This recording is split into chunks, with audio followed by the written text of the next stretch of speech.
So there are lots of discussion about the interventional procedure for the vascular malformation, embolization, and sclerotherapy. But medical management for the vascular malformation is very less discussed. So today I am going to discuss this topic about the sirolimus for the medical management of the vascular malformation. In this talk I am going to cover mechanism of action of the sirolimus, dosage of sirolimus, and few clinical trials and the results of the sirolimus on the vascular anomalies, and what is the conclusion of after this clinical trial. So basically sirolimus acts on this pathway. Uh, it acts on the receptors which are responsible for the cell growth and proliferation and neoangiogenesis. So sirolimus inhibits this cell growth and it prevents new vessels formation.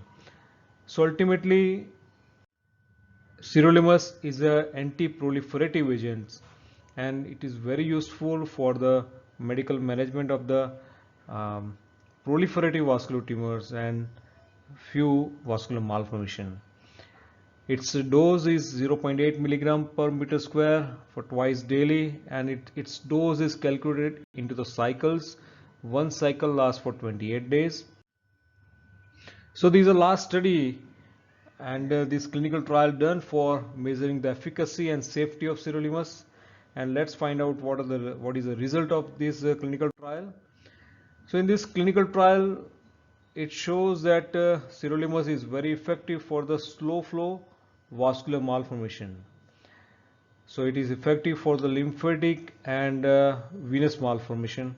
It is not so much effective for high flow vascular malformation, that is a AV malformation. And definitely it has some adverse reaction. Most common adverse effect is on the gastrointestinal system. And here are the few case studies. A patient has a huge lymphatic malformation involving the left side of the face. With the sirolimus, the size of the lesion significantly reduced.